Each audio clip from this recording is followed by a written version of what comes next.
एक बार वो फाइल मेरे हाथ लग जाए, फिर बेटा देखना, कल का सूरज नई चमक और नई रोशनी के साथ निकलेगा। चिंता तो उसको करने की जरूरत है, लेकिन उसने अभी अपने किए का पाया ही कहाँ है।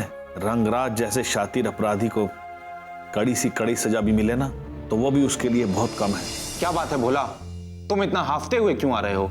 साहब, हमें रंगराज को पकड़ना है तो जल्दी चलना होगा। तुमने अपने देवता जैसे दादा के पीठ पे छुरा भोंका है, तुम्हें देवी माँ भी माफ नहीं करेगी। आनंदों का पूरा खानदान उस चक्रव्यूह में घुट-घुट कर अपना दम तोड़ देगा। आनंदों के खानदान की तबाही तो शुरू हो चुकी है ज्वाला जी। इसकी शुरुआत तो उसी दिन हो गई थी जिस दिन रंगराज जी जेल तोड़कर बाहर आए थे।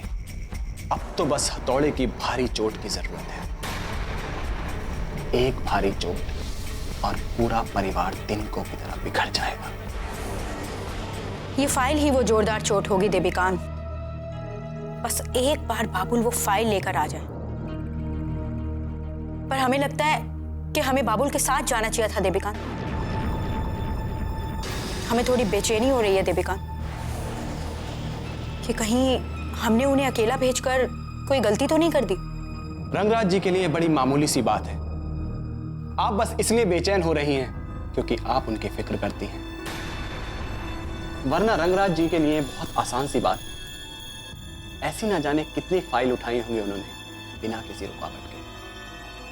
लेकिन ये कोई आम फाइल नहीं है देविकांत। इसी पर हमारा अगला कदम निर्भर करता है। इसलिए तो मैंने ठोस व्यवस्था की है ज्वाला जी। उस दिन जब मुझे पता लगा कि हेम ने आपको पहचान लिया था, ब्लू बर्ड के बाहर आपको देख लिया था, तो मैं भी इसी तरह बेचैन हो गया था। मुझे लग रहा था कि मैंने आपके साथ ना होकर बहुत बड़ी गलती की है। लेकिन किस्मत हमारे साथ थी देविकांत। तुम्हारा वहां ना होना ही अच्छा था। कम से कम तुम्हारे जरिए हम अपने बाकी के काम तो कर पा रहे हैं। तुम्हारे जैसे वफादार आदमी कई खतरों से बचा लेते हैं देविका। और इस बार हम तुम्हारे काम से काफी खुश हुए और तुम्हारी आज की ईमानदारी के लिए हम तुम्हें वाजिब इनाम देंगे। बस एक कदम दूर हूं मैं मंजिल से। ऊंची कुर्सी पर बैठकर मुझे उम्र कैद देने वाले बैरिस्टर आनंदो भट्टाचार्य, अब सजा देने की बारी मेरी है। तुमने मेरी जिंदगी बर्बाद कर दी। देवी ने लाख नाक रगड़ी तुम्हारे सामने, लेकिन तुमने अपनी ऊंची नाक के सामने कुछ नहीं सुना। आज मैं तुम्हारे घर से फाइल मंगवाकर अपनी आजादी पर मोहर लगा रहा हूं। अपने ओहदे के नशे में चूर तो समय की शक्ति को भूल गया। मैं तेरे घर में घुसकर मजे से रहा, मेरी खातिर हुई और बड़े आराम से बिना किसी खतरे के मैं वापस भी आ गया। कोई मेरा कुछ नहीं बिगाड़ सका। लेकिन अब जब ये फाइल मेरे हाथ लग जाएगी, मैं खुलेआम तुम्हारे घर में घुसूंगा बिना किसी बंधन के। अब मैं तेरा कैदी नहीं रहूंगा। जब तू मेरे पैरों पर गिरकर अपनी जान की माफी मांगेगा तो मैं माफ कर दूंगा तुझे।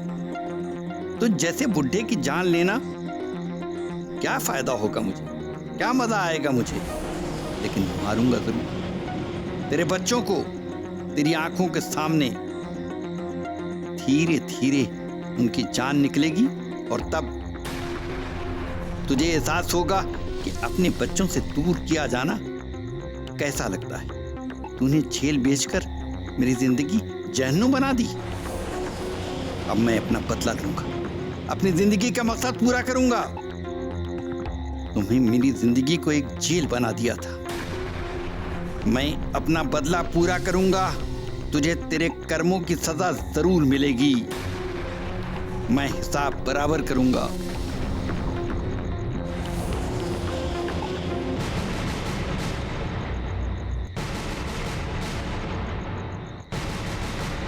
बोला, तुम श्योर हो ना कि ये अकेला है? नहीं साहब, इतनी देर में तो कोई ना कोई जरूर दिखता। हमें होशियार रहने की जरूरत है। शिकार को ये पता नहीं चलना चाहिए कि शिकारी यहाँ आ चुके हैं। साहब, पीछे से जाकर उसको दबोच लेते। साहब अगर उसके पास हथियार हुए तो? हो भी सकता है।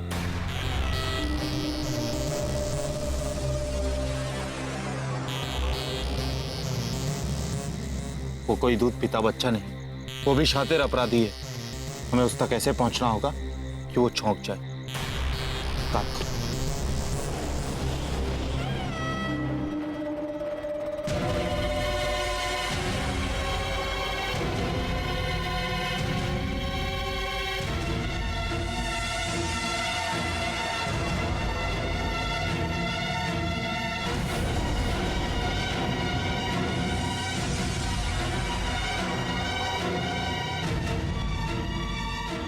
इधर गया सर, इधर गया सर, सर इधर इधर, ये बोला इधर जाओ। इधर इधर इधर सर।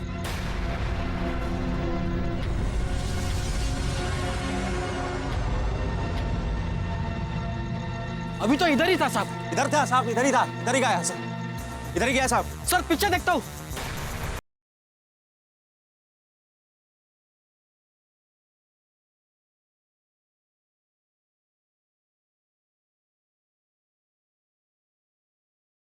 बोला सर नहीं यहाँ मैं पे। कहा था ना वो एक शातिर अपराधी है। साहब वो इधर ही भागा, कहीं इधर ही। साहब इधर भागा, इधर। तो वहां पे देखते, इधर देखते।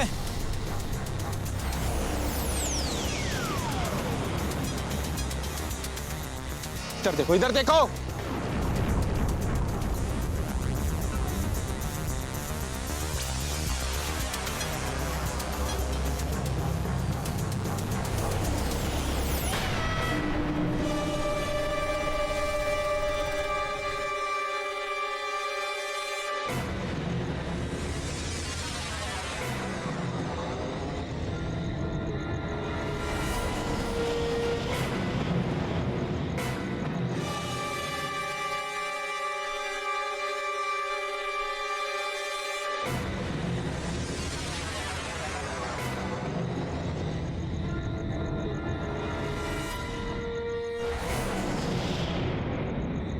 यहाँ पे नहीं है साहब, वही दूसरे रास्ते में देखो।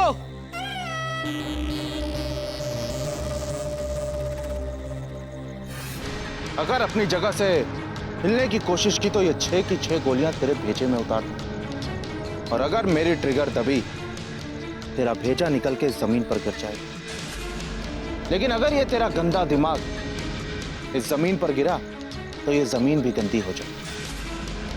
इसलिए बेहतर यही होगा कि तुम चुपचाप अपने हाथ ऊपर करो और हमसे नजर से नजर मिलाकर चुपचाप निकल जाओ। वैसे भी हमारा जेल तुम्हारा इंतजार ही कर, बड़ी शांति फैली हुई थी। तुम्हारे आने से मेरे जेल में रौनक आ जाएगी। जेल जाना और जेल से बाहर आना तो मेरा सबसे पसंदीदा खेल है।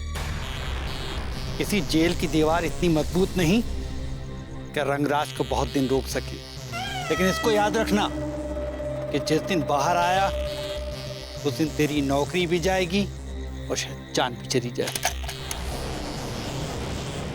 और तूने तो अपनी जात दिखा दी। जिस दिन बाहर आऊंगा तेरा हिसाब बराबर कर दूंगा। अपना सारा हिसाब चुकता होगा साहब। बहादुर, डाल दो हथकड़ी इसको।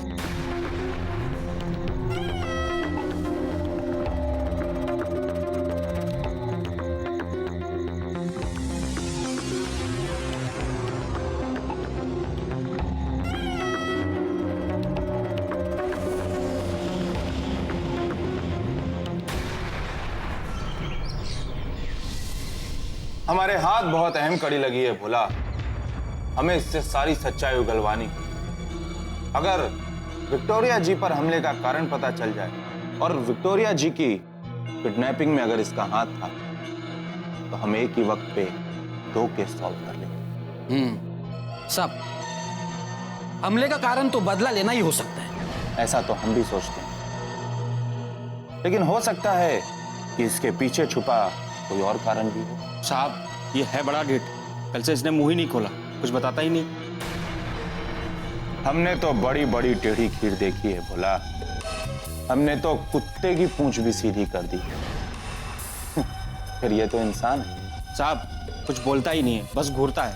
पुलिस वाले की तरह सोचो जैसी बीमारी हो दवा वैसी ही देनी चाहिए। जिसे डंडे की भाषा समझ में आती है उसे डंडे की भाषा, और जिसे प्यार की भाषा समझ में आती है उसे प्यार की। हर इंसान के लिए अलग अलग हथकंडा होता है। देखो वो किस बात पर भड़कता है और किस बात पर चुप रहता है, उसको जरा गौर से देखने की जरूरत है, फिर सारी गुत्थियां खुद ब खुद सुलझ जाएंगी। साहब, मैं इससे पूछ कर थक गया कि ये कहाँ छुपा बैठा था, लेकिन जैसे इसकी जुबान किसी ने सिल दी हो, एक चूना फूटा। इसकी निजी जिंदगी के बारे में पता लगा।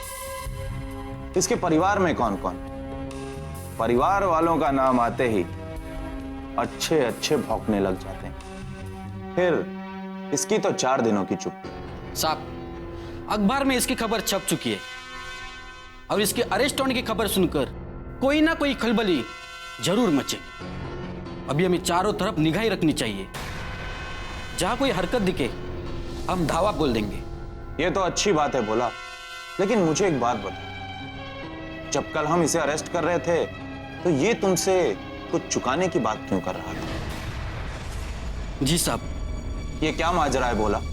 ये तुमसे क्या चुकाने की बात कर रहा था? साहब, मुझे आपको बहुत सारी बातें बतानी है। क्या? साहब, काफी सारी बातें, और ये मेरा पश्चाताप है। पश्चाताप? कैसा पश्चाताप बोला? साहब, ये बातें बताने के बाद आप मुझे जो सजा देना चाहेंगे मुझे स्वीकार है। पश्चाताप, सजा, जरा पहेलियां बुझाना कम करो और मुझे बताओ कि आखिर बात क्या है। ऐसे भी तुमने बहुत बड़ा काम किया है उस गुनहगार को जेल तक पहुंचाकर। इसके लिए तुम्हें पुरस्कार मिलेगा। तुम्हारा तो प्रमोशन होने वाला है। साहब, रंगराज को खबर देने वाला सूत्र कोई और नहीं, मैं खुद था।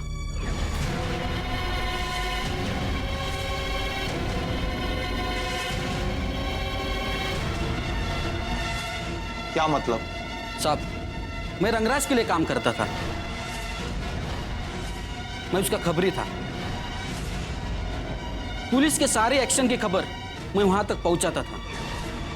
कुछ साल पहले एक बार उसने मेरी बेटी की जान बचाई थी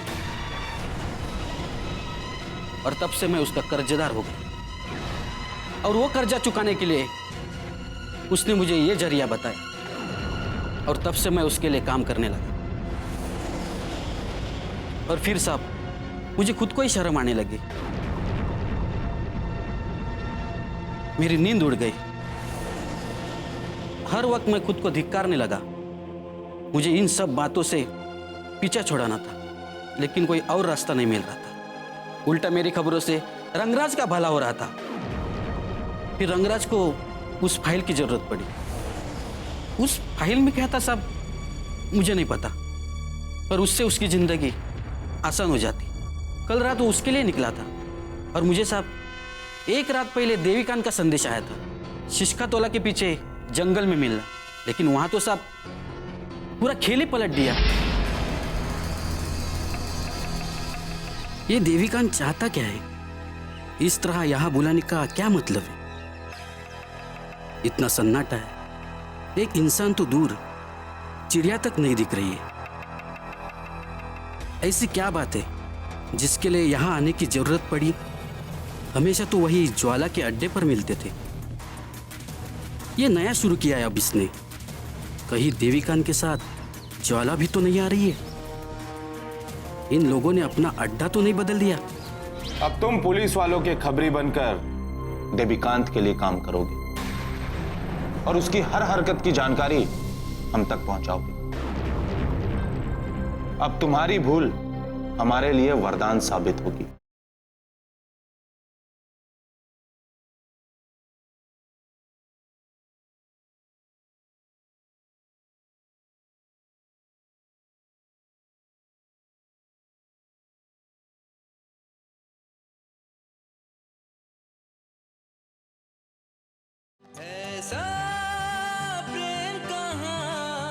इन लोगों ने अपना अड्डा तो नहीं बदल दिया?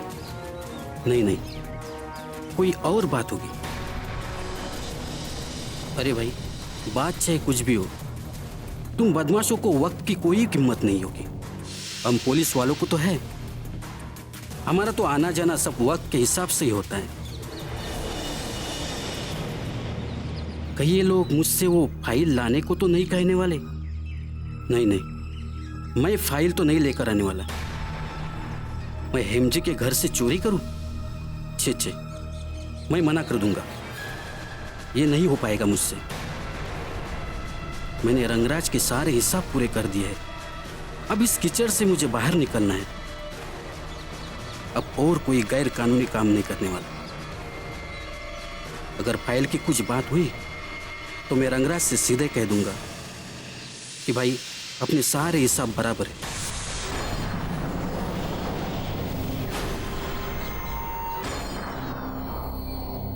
क्या सोच रहे हो भोला कि मैंने ज्वाला जी के अड्डे को छोड़कर तुम्हें यहाँ क्यों बुलाया है? सोचो और सोच कर बताओ कि मैंने ऐसा क्यों किया होगा। मुझे कुछ नहीं समझ आ रहा है। थोड़ा सोचने की कोशिश करो, दिमाग पर जोर डालो कि मैंने तुम्हें इस सुनसान जगह में क्यों बुलाया होगा। पिछले 1 घंटे से मैं सोच रहा हूँ, कुछ भी समझ नहीं आ रहा है। अच्छा होगा तुम खुद ही बताओ देविका। ठीक, मैंने तुम्हारा प्रमोशन कर दिया है। मुझे लगा डिपार्टमेंट तो तुम्हारा प्रमोशन करेगा नहीं, इसलिए मैंने खुद की तरफ से तुम्हारा प्रमोशन कर दिया। एक खबरी से बढ़ाकर हिस्सेदार बना लिया। हिस्सेदार? किस काम में? तुम्हारे जैसे तेज तर्रार आदमी को उसे क्या जरूरत? बहुत वफादारी निभाई तुमने। अब समय आ गया है कि मैं और तुम मिलकर साथ काम करें, एक नई साझेदारी। तुम्हें मनचाहा पैसा मिलेगा, हमारे हर धंधे से हफ्ता मिलेगा, पर इस सब की शुरुआत के लिए हमें एक दूसरे पर विश्वास करना होगा। उस विश्वास के लिए तुम्हें एक छोटा सा काम करना होगा, ताकि उस काम के बाद हम दोनों एक दूसरे पर विश्वास कर सकें। कैसा काम? मुझे पूरी बात समझ में नहीं आ रही। तुम्हें बस पुलिस को रंगराज और कक्की के मिलने का समय और जगह बतानी होगी। मुझे रंगराज के लिए जितना काम करना था मैंने कर दिया। अभी उसे छोड़कर तुम्हारे साथ नया सजा शुरुआत करने में मुझे कोई दिलचस्पी नहीं है। अब मुझे पुराने रिश्ते खत्म करने। भोला, तुम्हारी और रंगराज की चाहत में बहुत फर्क है। तुम जितना भी ये काम छोड़ना चाहो, रंगराज तुम्हें छोड़ने नहीं देगा। अगर तुम ये काम छोड़ना चाहते हो तो तुम्हें रंगराज को पकड़वाना हो। रंगराज को पकड़वाने के बाद तुम ये काम आसानी से छोड़ सकते हो। रही मेरी और तुम्हारी साझेदारी की बात, तो उसकी तुम चिंता मत करो। इसे भेंट समझ कर रख लो। अगर मेरी बात पर कभी ध्यान दो, उसमें दम लगे, तो मेरे दरवाजे पर आ जाना। वो तुम्हारे लिए हमेशा खुले हैं। बात हो जाएगी। चलता हूं।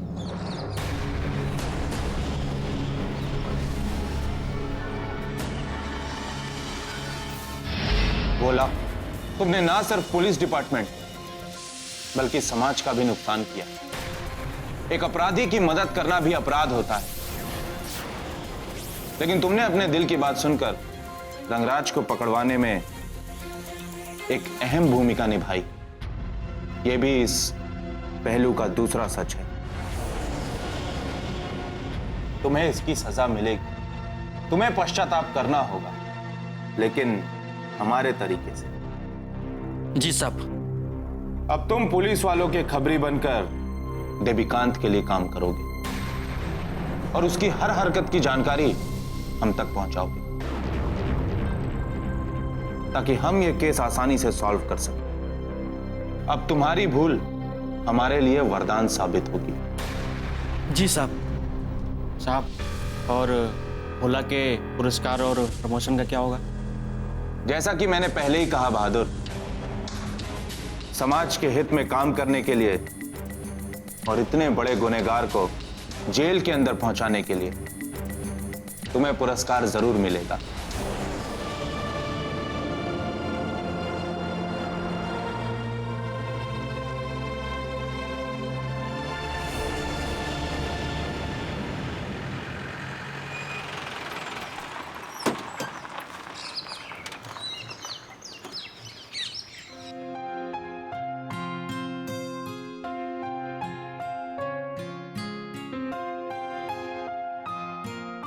आइए इंस्पेक्टर, आज कौन सी चेतावनी लेकर आए हैं? आज मैं कोई चेतावनी लेकर नहीं, आपके लिए खुशखबरी लेकर आया हूं हेम जी। खुशखबरी? कैसी खुशखबरी?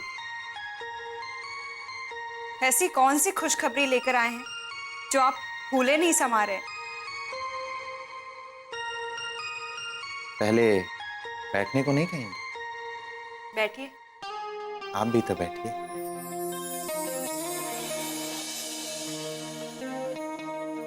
ऐसी खबर लेकर आया हूं जिसको सुनकर आपका मेरी काबिलियत पर शक थोड़ा कम हो जाएगा। शायद थोड़ा विश्वास जगा पाऊं मैं आपके मन में अपने प्रति। आप हमेशा मुझसे कहती थी कि मैं आपका कोई भी काम शिद्दत से नहीं करता हूं। आप अक्सर मुझ पर इन्हीं बातों को लेकर उंगलियां उठाया करती थी, लेकिन आज इस बात को सुनकर आपका मेरे प्रति नजरिया थोड़ा बदल जाएगा। इंस्पेक्टर मान, आप क्या कहना चाहते हैं? मेरी समझ में कुछ नहीं आ रहा है, और इतनी बड़ी बात आपके मुंह से ऐसे ही निकल गई। अब आपको सावधान रहने की जरूरत नहीं। तो हम उससे कई बातें उगलवा सकते हैं, कई ऐसे सवाल जिनके जवाब हमारे पास नहीं है। ये काम हमने शुरू भी कर दिया है विक्टोरिया जी। तो उसने कुछ बताया?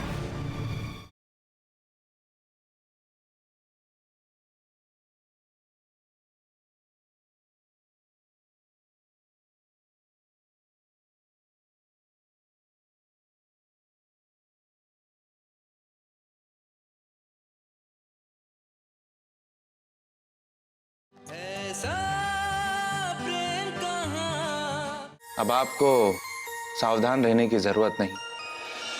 आप आराम से कहीं भी आ जा सकती। सावधान रहने की जरूरत नहीं है? किससे? रंगराज से। हमने रंगराज को पकड़ लिया है, वो हवालात के अंदर है। इंस्पेक्टर मान, ये तो बहुत खुशी की बात है। मैं जानता था कि आप ये बात सुनकर बहुत खुश हो जाएंगी। आपके मन का बोझ हल्का हो जाएगा। अब आप निश्चिंत होकर रह सकती हैं। इंस्पेक्टर मान, मैं पहले भी सुकून से ही रहती थी। हाँ, अब रंगराज जेल में है तो हम उससे कई बातें उगलवा सकते हैं, कई ऐसे सवाल जिनके जवाब हमारे पास नहीं है।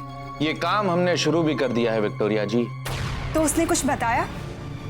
फिलहाल तो कुछ भी नहीं बताया है, लेकिन बहुत जल्द सब कुछ उगल देगा। हाँ, अब हम उससे कई बातों से जुड़े हुए सवाल पूछ सकते हैं। आपको चिंता करने की जरूरत नहीं है विक्टोरिया जी। आप सिर्फ मान सिंह की चिंता कीजिए, मेरा मतलब मान सिंह पर भरोसा कीजिए। मैं सारी सच्चाई लाकर आपके सामने रख दूंगा। इंस्पेक्टर मान, आप तो अपनी तारीफ ऐसे कर रहे हैं जैसे आपने रावण का वध करके इस धरती को ही बचा लिया हो। जी? हाँ, तो आप ही कहते थे ना, ये तो आपका फर्ज है और ड्यूटी सबसे पहले आती है। तो ये तो आपकी ड्यूटी हुई, तो इसमें इतनी बड़ी बात क्या है? आई एम सॉरी विक्टोरिया जी, अगर आपको मेरी बातों का बुरा लगा हो तो मैं तो बस आपको सेफ रखने के लिए ऐसी बातें कर रहा था। नहीं नहीं इंस्पेक्टर मान, मैं तो मजाक कर रही थी। सच में आपने बड़ा अच्छा काम किया है। मैं तो चेक कर रही थी कि आप अपनी तारीफ सुन सकते हैं या फिर बुराई भी। सच में इतना बड़ा काम करने के लिए आपको ढेरों बधाइयां। थैंक यू विक्टोरिया जी, आपने तो डरा ही दिया था। बाबा ये खबर सुनकर बहुत ही खुश होंगे। उनकी सबसे बड़ी चिंता दूर हो गई, और ये सब सिर्फ आपकी वजह से मुमकिन हो पाया। अरे बस भी कीजिए विक्टोरिया जी, कितनी तारीफ करेंगी मेरी? बस आप ऐसी खुशखबरी लेकर आए, मैं ऐसे ही खड़ी रहूंगी तारीफों के लिए। मैं भी अपनी ड्यूटी ही कर रहा हूं विक्टोरिया जी।